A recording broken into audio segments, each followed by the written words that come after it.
Hello friends, welcome to our channel ಶಾಲೂರ vlogs. ಇವತ್ತಿನ ಈ ವಿಡಿಯೋದಲ್ಲಿ ನಾನು ಸಿಂಪಲ್ ಆಗಿ ಟೇಸ್ಟಿಯಾಗಿ ಟೊಮೆಟೊ ರಸಂ ಯಾವ ರೀತಿಯಾಗಿ ಮಾಡೋದು ಅಂತ ಹೇಳ್ಕೊಡ್ತೀನಿ. ಇದು ಮಳೆಗಾಲಕ್ಕೂ ಚಳಿಗಾಲಕ್ಕೂ ಎಲ್ಲ ಟೈಮಲ್ಲೂ ಮಾಡ್ಕೊಂಡು ತಿನ್ಬೋದು. ನೀವು ನಾನ್ ವೆಜ್ ಪ್ರಿಯರಾಗಿದ್ರೆ ನಾನ್ ವೆಜ್ ತಿಂದ್ಮೇಲೂ ಸಹ ಈ ರಸಮನ್ನು ಮಾಡ್ಕೊಂಡು ಕುಡಿಯಿರಿ, ಬಹಳ ಚೆನ್ನಾಗಿರುತ್ತೆ. ಮೊದಲಿಗೆ ಒಂದು ಕುಕ್ಕರಲ್ಲಿ ನಾನು ಒಂದು 6 ಟೊಮೊಟೊ ಮತ್ತು ಒಂದು ನಿಂಬೆಹಣ್ಣಿನ ಗಾತ್ರದಷ್ಟು ಹುಣಸೆಹಣ್ಣನ್ನು ಹಾಕಿ ಸ್ವಲ್ಪ ನೀರನ್ನು ಹಾಕಿ ಕುಕ್ ಮಾಡ್ಕೊತಾ ಇದ್ದೀನಿ. ಈಗ ಇದನ್ನ ಒಂದು 3ರಿಂದ 4 ವಿಷಲ್ ಬರ್ಸ್ಕೊತಾ ಇದ್ದೀನಿ. ಈಗ ನೋಡ್ತಾ ಇರ್ಬೋದು ಎಷ್ಟು ಚೆನ್ನಾಗಿ ಕುಕ್ ಆಗಿದೆ ಅಂತ. ಈಗ ಇದನ್ನ ಸ್ಮ್ಯಾಶರ್ ಸಹಾಯದಿಂದ ಈ ರೀತಿಯಾಗಿ ಚೆನ್ನಾಗಿ ಸ್ಮ್ಯಾಶ್ ಮಾಡ್ಕೊತಾ ಇದ್ದೀನಿ. ಇನ್ನು ನಮ್ಮ ಚಾನಲ್ನ ಸಬ್ಸ್ಕ್ರೈಬ್ ಮಾಡ್ಕೊಂಡಿಲ್ಲ ದಯವಿಟ್ಟು ಮಾಡ್ಕೊಳ್ಳಿ, ನಮಗೆ ಸಪೋರ್ಟ್ ಮಾಡಿ. ಈಗ ಮತ್ತೊಂದು ಪಾತ್ರೆಯಲ್ಲಿ ಸ್ವಲ್ಪ ಎಣ್ಣೆ, ಸಾಸಿವೆ, ಕರಿಬೇವು ಎಲ್ಲವನ್ನು ಹಾಕಿ ಒಗ್ಗರಣೆ ಕೊಟ್ಟು ಮತ್ತೆ ನಂತರ ಜಜ್ಕೊಂಡಿರುವಂತಹ ಬೆಳ್ಳುಳ್ಳಿ ಹಾಗೂ ಒಣಮೆಣಸಿನಕಾಯಿಯನ್ನು ಮುರಿದುಬಿಟ್ಟು ಹಾಕಿದ್ದೀನಿ.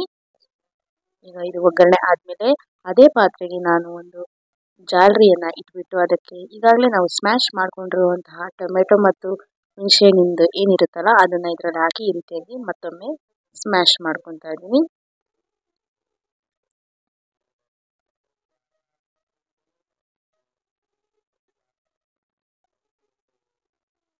ಚೆನ್ನಾಗಿ ಸ್ಮ್ಯಾಶ್ ಮಾಡ್ಕೊಳ್ಳಿ. ಈ ರೀತಿಯಾಗಿ ಚೆನ್ನಾಗಿ ರಸನೆಲ್ಲ ತಗೋಬೇಕು.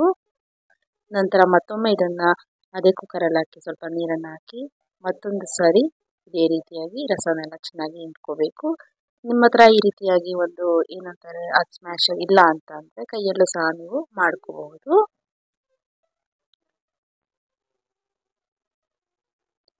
ನೀವು ಒಂದ್ಸತಿ ಮಾಡಿ ನೋಡ್ಕೊಳ್ಳಿ. ಈ ಥರ ಟೊಮೊಟೊ ರಸಮ್ಮು ಭಾಳ ಇಷ್ಟಪಡ್ತೀರಾ. ಪದೇ ಪದೇ ಮಾಡ್ಕೊಂಡು ತಿನ್ನಬೇಕು ಅನ್ಸುತ್ತೆ, ಅಷ್ಟು ಚೆನ್ನಾಗಿರುತ್ತೆ ಈ ಟೊಮೊಟೊ ರಸಂ. ಈಗ ನೋಡಿ ಎಷ್ಟು ನೀಟಾಗೆಲ್ಲ ರಸ ಎಲ್ಲ ನೀಟಾಗಿ ಬಂದಿದೆ. ತುಂಬ ನೀರಾಗೂ ಮಾಡ್ಕೋಬೇಡಿ, ತುಂಬ ಗಟ್ಟಿಯಾಗಿರಬಾರ್ದು, ಇಷ್ಟು ಕನ್ಸಿಸ್ಟೆನ್ಸಿ ಇದ್ರೆ ಸಾಕು. ಈಗ ಇದಕ್ಕೆ ನಾನು ಒಂದು 1.5 ಸ್ಪೂನಷ್ಟು ಖಾರದ ಪುಡಿಯನ್ನು ಹಾಕ್ತಾ ಇದ್ದೀನಿ. ನಿಮ್ಗೆ ಇನ್ನೂ ಸ್ವಲ್ಪ ಖಾರ ಬೇಕಾದರೆ 2 ಸ್ಪೂನಷ್ಟು ಹಾಕೊಳ್ಳಿ. ನಂತರ ಒಂದು 3/4 ಸ್ಪೂನಷ್ಟು ಅರಿಶಿನ ಹಾಕ್ತಾ ಇದ್ದೀನಿ. ಹಾಗೆ ಮೊದಲೇ ಹುರಿದು ಪುಡಿ ಮಾಡಿಟ್ಕೊಂಡಿರುವಂತಹ ಜೀರಿಗೆ ಪುಡಿ ಹಾಗೂ ಮೆಣಸಿನ ಪುಡಿಯನ್ನು 1 ಸ್ಪೂನಷ್ಟು ಹಾಕ್ತಾ ಇದ್ದೀನಿ. ಈಗ ಎಲ್ಲವನ್ನು ಹಾಕಿ ಒಮ್ಮೆ ಚೆನ್ನಾಗಿ ಮಿಕ್ಸ್ ಮಾಡ್ಕೊಳ್ಳಿ. ಈ ರೀತಿಯಾಗಿ ರಸಮ್ ನಿಮಗೆ ದಿಢೀರಂತ ಆಗುತ್ತೆ, ಬೇಗನೂ ಆಗುತ್ತೆ. ನಂತರ ಇದಕ್ಕೆ ಸ್ವಲ್ಪ ನೀರನ್ನು ಆ್ಯಡ್ ಮಾಡ್ಕೊತಾ ಇದ್ದೀನಿ. ಈಗ ಇದನ್ನು ಸ್ವಲ್ಪ ಉಪ್ಪನ್ನು ಹಾಕಿ ರುಚಿಗೆ ತಕ್ಕಷ್ಟು ಉಪ್ಪನ್ನು ಹಾಕಿ ಚೆನ್ನಾಗಿ ಕುದಿಯೋದಕ್ಕೆ ಬಿಡ್ತಾ ಇದ್ದೀನಿ. ಮತ್ತು ಒಂದು ಸ್ವಲ್ಪ ಜೀರಿಗೆ ಪುಡಿ ಕಮ್ಮಿ ಅನ್ನಿಸ್ತು, ಸೊ ಹಾಗಾಗಿ ಜೀರಿಗೆ ಪುಡಿ ಮತ್ತು ಮೆಣಸಿನ ಪುಡಿಯನ್ನು ಹಾಕಿ ಲಾಸ್ಟಲ್ಲಿ ಒಂದು 2 ಹಸಿಮೆಣಸಿನಕಾಯಿನ ಈ ರೀತಿಯಾಗಿ ಹೋಳು ಮಾಡಿ ಹಾಕೋದ್ರಿಂದ ಟೇಸ್ಟ್ ತುಂಬಾ ಚೆನ್ನಾಗಿರುತ್ತೆ. ಅದಾದಮೇಲೆ ಈ ರೀತಿಯಾಗಿ ಕೊತ್ತಂಬರಿ ಸೊಪ್ಪನ್ನು ಹಾಕ್ತಾ ಇದ್ದೀನಿ ಲಾಸ್ಟಲ್ಲಿ. ಈಗ ಇದನ್ನು ಚೆನ್ನಾಗಿ ಮಳ್ಳೋದಕ್ಕೆ ಬಿಡೋಣ. ನೋಡಿ, ಇದು ಚೆನ್ನಾಗಿ ಬಾಯಲ್ಲಿ ಹಾಕಬೇಕು. ಒಂದು 5 ನಿಮಿಷ ಇದನ್ನು ಚೆನ್ನಾಗಿ ಕುಕ್ ಮಾಡೋಣ.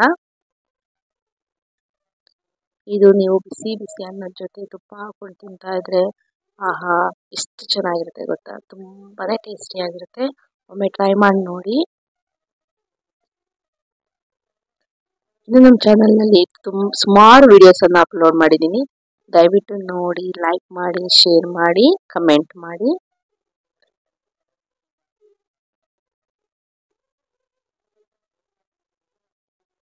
ಇಷ್ಟು ಕನ್ಸಿಸ್ಟೆನ್ಸಿ ಇದ್ರೆ ಸಾಕು.